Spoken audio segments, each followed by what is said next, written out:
Good evening and welcome to 2019, a year in review. Join me, Melody Lim, as we look at the year that was. As predicted, climate change continued to cause trouble worldwide. With limited sustainable development, scientists state that this is likely to continue. People do not really understand how big a threat climate change is to humanity. In the transport industry, airfares were more expensive than previous years due to rising oil prices and diminishing supply.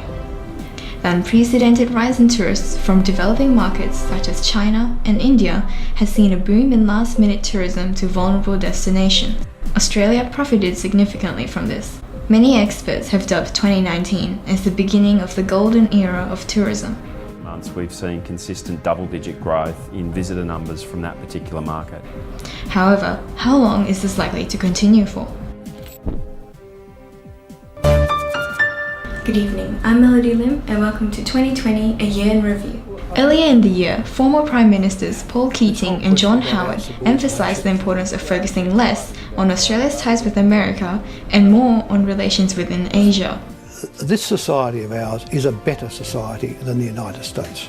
Our future is basically in the region around us, is in Southeast Asia. Australia then formed new political alliances with China and India to make the most of the golden era of tourism.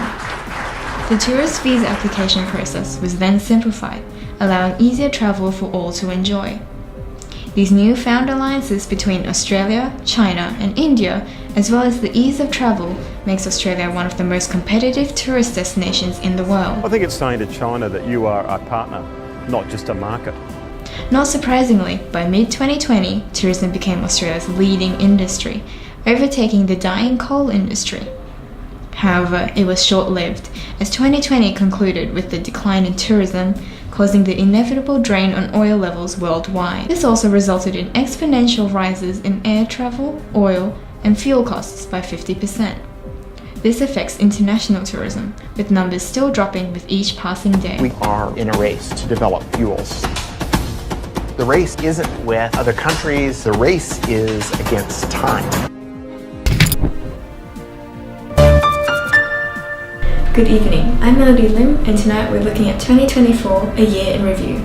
Earlier this year, we saw the golden era of tourism finally deplete for good, as oil supplies are running at the lowest levels ever recorded. Oil and fuel costs tripling in price. The future's not looking very good. I think Australia is the most vulnerable, developed country in the world. Yeah, that's tragic. Air travel expenses quadruple. Experts say prices are only expected to grow. With domestic travel now leading the tourism industry, roads are as congested as ever.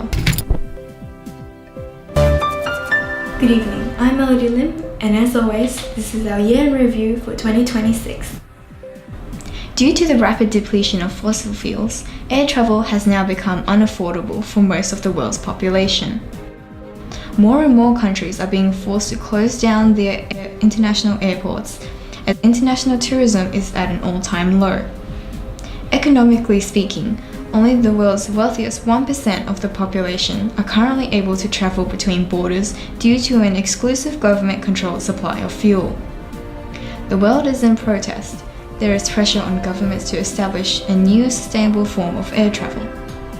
Currently, technology has been unable to revolutionize quickly enough to compensate the lack of resources. We are now in the highest recorded economic depression, and Australia has fallen into financial crisis. New footage suggests that Australia may be looking to China for aid. Politicians all over the globe are reportedly travelling exclusively between borders to form alliances and create agreements with each other.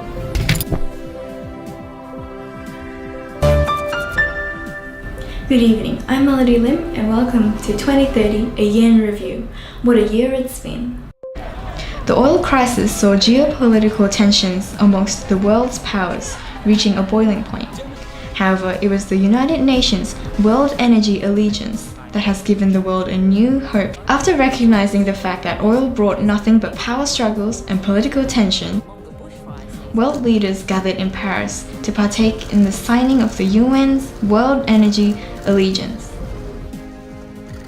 The 120 countries that have committed to the allegiance are now funding for research into new and sustainable methods and technologies into air travel, where prototypes are already starting to emerge. Also, a strong emphasis has been placed on preserving and replenishing the Earth's precious natural wonders and resources, such as the Great Barrier Reef. The allegiance has sparked conversation amongst futurists, predicting a possible comeback of the golden age of tourism. The world is bleak, but we are hopeful that we can continue forward. I'm Melody Lim, and I'll see you all next year.